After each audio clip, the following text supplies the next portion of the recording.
Right. Good afternoon, ladies and gentlemen. I'm Suneha Gadpande.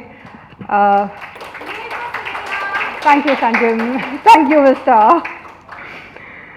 I really would want to wish, first and foremost, all of you a very first International Maritime Day of Women, and I'm absolutely honored to be a part of the celebration. Thank you, Mr. Weiss. The topic I would be speaking is women seafarers, inclusion, visibility, and recognition.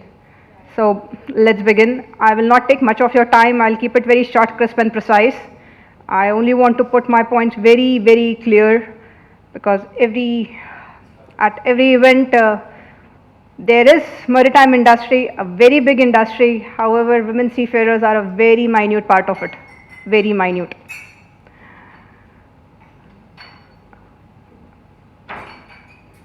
Yes, ma'am, I'm waiting for you to settle down, please. Thank you. Let's begin. We have been talking of diversity. A big yes, of course, increase women force. Yes, also to women empowerment. However, women don't need any more empowerment. They are already very well empowered, is my understanding. But what we as seafaring industry, or let's say maritime industry, is we lack effectiveness, we lack accountability, we lack retention, where my first point takes the dashing entry, inclusions.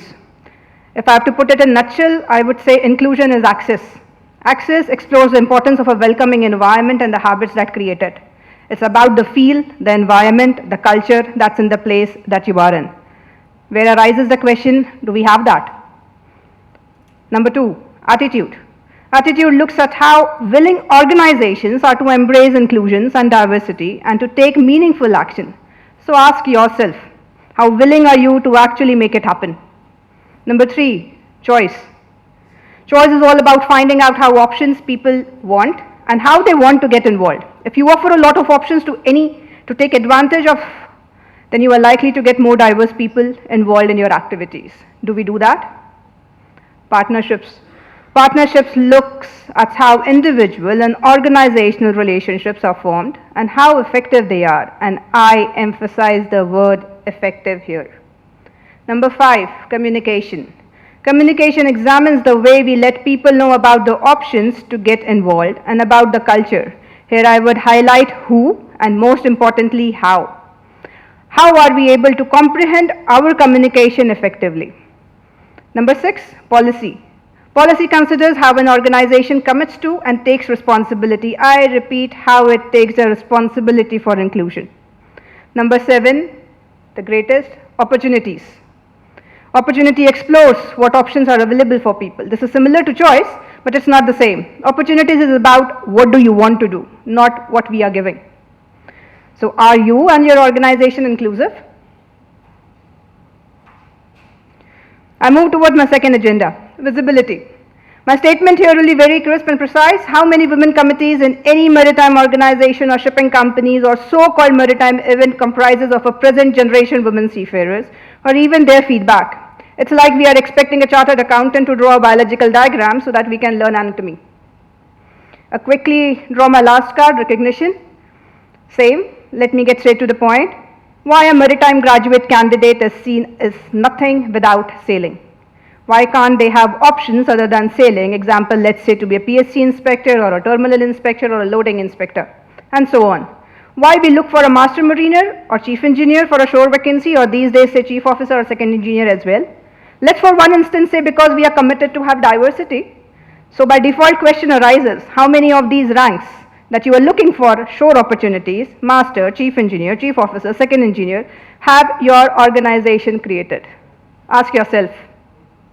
And now before I rest my case on behalf of all women seafarers to the world, women at sea is an issue of mind over matter. If you don't mind, it doesn't matter. Lastly, to all beautiful ladies out there, wear your confidence on your sleeves. Walk like queen or walk like you don't care who the queen is. My instance towards my present organization, since I said that I should be with Tom. No, I'm not with Tom.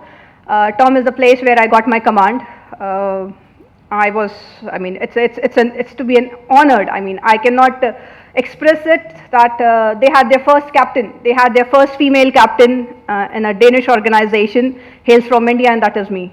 That was a proud moment, and I really, really feel I will, I cannot express it. It was a hard work. It was 8 years of my career that took me to take that command. I would have taken my command in 2012 with Shipping Corporation of India, but seafarers, Indian women seafarers were not being taken in any foreign organizations. Engineers were still being, they were being recruited, but deck officers know, apprehensions the organization knows for themselves.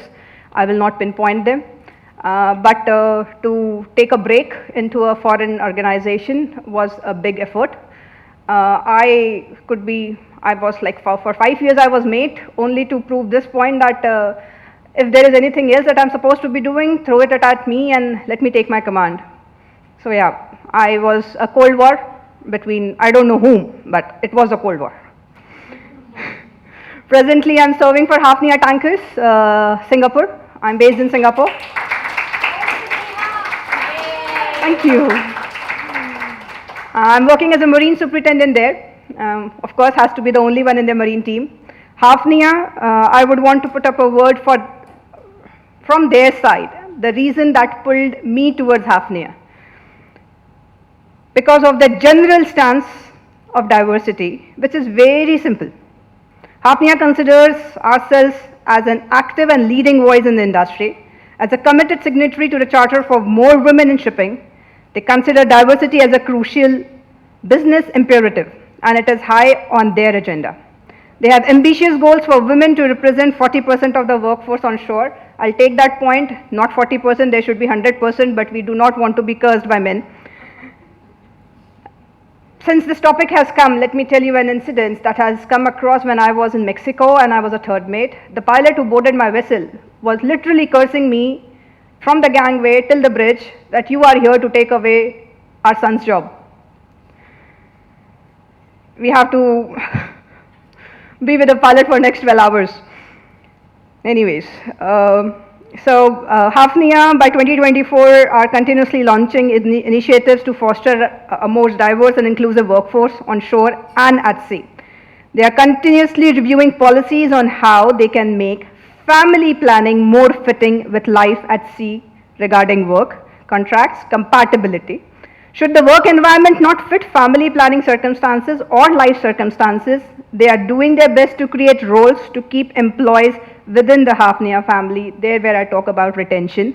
Clear career paths, allowing everyone regardless of gender and position to progress in their roles in a tangible and measurable manner. Everyone has equally visibility opportunities. The recent initiatives from Hafnia to promote more women in maritime is, first, the continual monitoring of salary to eliminate any difference, be it at sea or at shore. Second is safety at work, where all employees feel safe and valued across shore and at sea. Third, harassment not tolerated at any level.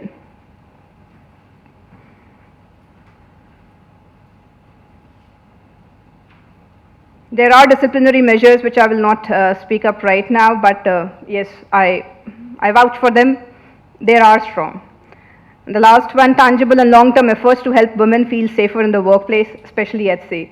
There are very little numbers with Hafnia tankers, but the idea is that instead of telling and bringing in women who are just at sea for the purpose of showing up numbers or to increase the numbers, which we are not looking forward to. We are looking for the passion at sea, which could be absorbed ashore as well.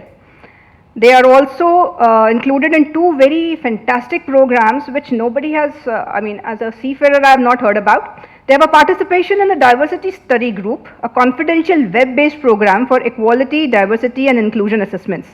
This provides data to measure effort and monitor progress. There is another program, C Code. It is co-created with Shell, a program for solving some of the challenges faced by women in the maritime industry called Women in Maritime Labs. This is what is my take on Hafnia, and it gives me immense pleasure and proud to be a part of Hafnia and its family. The reasons are the one which I just stated above. I'll rest my case here. If there is any questions, I'm open for it. Thank you.